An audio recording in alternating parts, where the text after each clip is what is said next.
Chillox বরাবর আমার সবথেকে পছন্দের একটা রেস্টুরেন্ট হলো, কিন্তু আজকে আমি চিলক্সের থেকে বিভিন্ন ধরনের খাবার খাওয়ার পরে আমার এত বাজে একটা এক্সপিরিয়েন্স হবে তা আমি কখনো আশা করি না। আজকে আমি আপনাদের সাথে চিলক্সের এমন এমন কিছু তথ্য তুলে ধরবো যে তথ্যগুলো শুনলে আপনার রীতিমতো অনেক বেশি অবাক হয়ে যাবেন। হ্যালো এভরিওয়ান, আসসালামু আলাইকুম। কি অবস্থা সবার? আশা করি আপনারা সকলে ভালো আছেন। চিলক্স চট্টগ্রামের মধ্যে সবথেকে জনপ্রিয় একটা রেস্টুরেন্ট, কিন্তু এই জনপ্রিয় রেস্টুরেন্ট আমি নিয়ে অনেকবার ভিজিট করছি। আর জানার মতো চট্টগ্রামে চিলক্সের মধ্যে দুইটা ব্রাঞ্চ আছে, 2 নাম্বার গেটে একটা আছে, জামালখানে একটা আছে। আমি মোটামুটি দুইটা ব্রাঞ্চে অনেকবার ভিজিট করছি এবং তাদের বিভিন্ন ধরনের খাবার ট্রাই করছি। তাদের ইন্টারভিউ নিয়ে আমার বলতে কোনো কিছু বলার নাই, প্রতিটার জায়গায় এবং প্রতিটা স্পেসে অনেক বেশি সুন্দর ছিল। আমি আজকে চিলক্সের জামাল খান ব্রাঞ্চটা ভিজিট করতেছিলাম। জামাল খান ব্রাঞ্চটা মোটামুটি আমার কাছে অনেক বেশি সুন্দর লাগে, কারণ জামাল খান ব্রাঞ্চটা অনেক বেশি স্পেস এবং বসে আপনারা অনেক কমফোর্ট বা ফ্রেন্ডের সাথে বসে আড্ডা দিতে পারে এবং তাদের মজাদার কিছু খাবার ট্রাই করতে পারে। আপনার ছেলের ফ্রেন্ডরা মিলে অনেক সুন্দর সুন্দর ছবি এবং ভিডিও ক্যাপচার করতে পারবেন। জামাল খান ব্রাঞ্চটা আমার কাছে অনেক বেশি সুন্দর লাগলো, কিন্তু তাদের ওয়াশরুমটা আমার কাছে অনেক বেশি ওয়েট ফিল করে সবসময়, কারণ তাদের ওয়াশরুমে কিছু কিছু পাবলিক এত বেশি নোংরামি করে যা বলার বাহিরে। তাদের মেনুটা আমি আপনাদের কাছে সম্পূর্ণ তুলে দেওয়ার চেষ্টা করছি। তাদের মেনুর মধ্যে মোটামুটি আপনার সব ধরনের আইটেম অ্যাভেলেবেল পেয়ে যাবে। যেহেতু চট্টগ্রাম শহরে চিলক্সের দুইটা ব্রাঞ্চ আছে,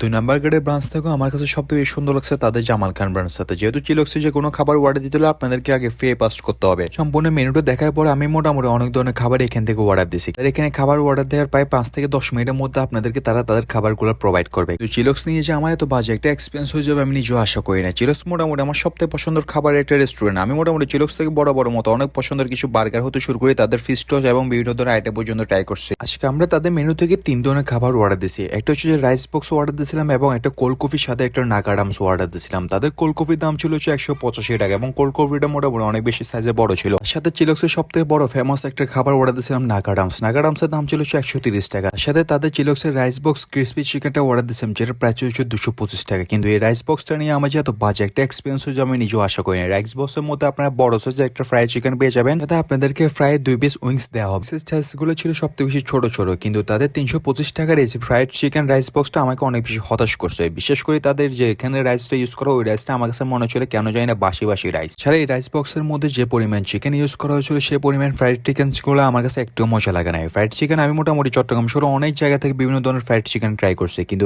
এখানের ফ্রাইড চিকেন গুলো ফার্স্ট টাইম ট্রাই করা হিসেবে আমাকে অনেক বেশি হতাশ করছে। চিলক্সের এই রাইস বক্স গুলো যে আমাকে এত বেশি ডিসঅ্যাপয়েন্ট করবে তা আমি কখনো আশা করি না। চিলক্স মোটামুটি সব থেকে পছন্দের রেস্টুরেন্টের তালিকা থেকে বলতে গেলে আজকে বাদ পড়ে গেছে। কেন জানি না মনে হচ্ছিল চিলক্স আর খাবারগুলো খাইতে আমার কেমন একটা মজা লাগবে না। ফ্রাইড চিকেন রাইস বক্সটা 325 টাকা হিসাবে তাদের মান উন্নত অনেক বেশি করা উচিত খাবারের। বিশেষ করে তাদের যে রাইসটা তারা প্রোভাইড করে ফ্রাইড চিকেনের সাথে, কিন্তু ওই রাইসটা আসলে একটু মজা ছিল না। রাইসটা অনেক বেশি ড্রাই ছিল, খেতে তেমন একটা টেস্ট লাগতেছিল না। এবং এই ফ্রাইড চিকেনের রাইস বক্সের সাথে যে বক্সটা আপনাদেরকে প্রোভাইড করবে ওই বক্সের 4 ভাগের 1 ভাগ আপনাদেরকে মূলত রাইস দেওয়া হবে। সে পরিমাণ কম হলেও কিন্তু রাইস খেতে একদমই টেস্ট ছিল না। কিন্তু তারা তাদের খাবারের সাথে যে 3 পিস চিকেন ফ্রাইড চিকেন দেওয়া হয় ওই চিকেন গুলো একটুও টেস্ট ছিল না। চিকেনের মধ্যে না ছিল জুসি, না ছিল ভিতরে ঠিক মতো কুকিং হয়েছে, না ছিল টেস্ট। তবে চিলক্সের ফ্রাইড চিকেন দেখো আমার কাছে মনে হচ্ছিল রাস্তার ধারে যেসব ফ্রাইড চিকেন বিক্রি করে অথবা KFC অথবা আদার যেসব ব্রাঞ্চের চিকেন গুলো বিক্রি করা হয় ওগুলো আরো বেশি টেস্ট আছে। চিলক্সের ফ্রাইড চিকেনকে আরো অনেক বেশি উন্নত করতে হবে, তাদের খাবার টেস্ট মান আরো অনেক বেশি প্রোভাইড করতে হবে। আপনারা যদি আমার মতো বোকামি করে তাদের 325 টাকা এই রাইস বক্সের সাথে যদি তাদের 3 পিস ফ্রাইড চিকেনটা ট্রাই করতে চান, আমি মনে করি যে আপনারা নিজেদের পায়ে নিজেরাই কুলার মারছেন ঠিক আমার মতো। আমি কখনো জানতাম না যে তাদের রাইস বক্স গুলো এত পরিমাণ বাজে হবে টেস্টের দিক থেকে, কিন্তু তাদের প্রাইস অনুযায়ী যে তাদের খাবারের মান কোয়ালিটি এত বাজে করবে আমি কখনো চিলক্স থেকে আশা করি না। চিলক্স মোটামুটি সবথেকে জনপ্রিয় একটা রেস্টুরেন্ট হয়েছে, এত বাজে পরিমাণ খাবার পরিবেশন করবে ওই কাস্টমারদেরকে তার চিলক্স থেকে আশা করি না। তাই আমি বলবো যে চিলক্সের প্রতিটা খাবারের দিকে অনেক বেশি বিবেচনা রাখা উচিত এবং প্রতিটা খাবারের মান কোয়ালিটি অনেক বেশি নির্ধারণ করা উচিত। তাছাড়া তাদের খাবারে যে পরিমাণ প্রাইস রাখা ওই পরিমাণ প্রাইস জন্য যদি খাবারের মান কোয়ালিটি যদি তারা বৃদ্ধি না করতে পারে তাহলে সেক্ষেত্রে তাদের খাবারগুলো আমার মতো আপনাদেরকে অনেক বেশি হতাশ করবে। Thank you so much. আজকে এটুকু, নেক্সট একটা ব্লগে দেখা হবে।